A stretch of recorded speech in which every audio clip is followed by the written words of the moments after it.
ଘୂର୍ଣ୍ଣିବଳୟ ସାଙ୍ଗକୁ ସକ୍ରିୟ ରହିଛି ମୌସୁମୀ ବାୟୁ। ଏହାର ପ୍ରଭାବରେ ଆଜିଠାରୁ ବର୍ଷାର ପରିମାଣ ବୃଦ୍ଧି ପାଇବ।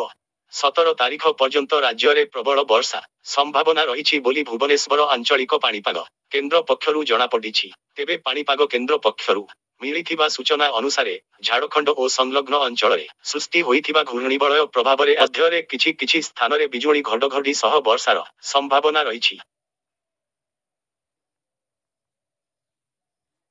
ବାଲେଶ୍ୱର, ଭଦ୍ରକ, ଯାଜପୁର, କେନ୍ଦ୍ରାପଡ଼ା, କଟକ, ଜଗତସିଂହପୁର, ସୁନ୍ଦରଗଡ଼, ଝାରସୁଗୁଡ଼ା, ବରଗଡ଼, ସମ୍ବଲପୁର, ଦେଓଗଡ଼, ଅନୁଗୁଳ, ଢେଙ୍କାନାଳ, କେଉଁଝର, ମୟୂରଭଞ୍ଜରେ ରହିବ ବର୍ଷାର ପ୍ରଭାବ।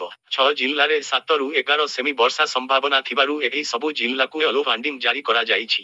ସେହିପରି 14 ତାରିଖ ପାଇଁ 4 ଜିଲ୍ଲାକୁ ଜାରି ହୋଇଛି ୟେଲୋ ୱାର୍ଣ୍ଣିଂ। 18 ତାରିଖକୁ ବଦଳିବ ପାଗ। ଚଳିତ ମୌସୁମୀ ସିଜିନରେ ରାଜ୍ୟରେ ଜୁନ 1ରୁ ଏଯାବତ 634.9 ମିଲିମିଟର ବର୍ଷା ରେକର୍ଡ ହୋଇଛି। ଏବେ ବି 9% ନିଅଣ୍ଟିଆ ବର୍ଷା ହୋଇଥିବା ସୂଚନା ଦେଇଛି ପାଣିପାଗ କେନ୍ଦ୍ର।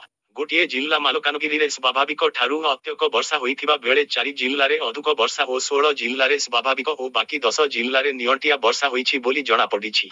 ଅଗଷ୍ଟ 13ରୁ 14 ତାରିଖ ମଧ୍ୟରେ ସୁନ୍ଦରଗଡ଼, ଝାରସୁଗୁଡ଼ା, ସମ୍ବଲପୁର, ବରଗଡ଼, ମୟୂରଭଞ୍ଜ ଏବଂ କେନ୍ଦୁଝର ଜିଲ୍ଲାକୁ ବିଜୁଳି ଘଡ଼ଘଡ଼ି ସହ ପ୍ରବଳ ବର୍ଷା ପାଇଁ ୟେଲୋ ୱାର୍ଣ୍ଣିଂ ଜାରି ହୋଇଛି।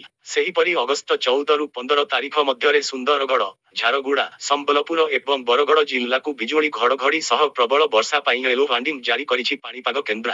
ଅଗଷ୍ଟ 15ରୁ 16 ତାରିଖ ଯାଏଁ ସୁନ୍ଦରଗଡ଼, କେନ୍ଦୁଝର, ମୟୂରଭଞ୍ଜ, ନବରଙ୍ଗପୁର, ରାୟଗଡ଼ା, କୋରାପୁଟ ଏବଂ ମାଲକାନଗିରି ଜିଲ୍ଲାକୁ ୟେଲୋ ୱାର୍ଣ୍ଣିଂ ଜାରି କରାଯାଇଛି।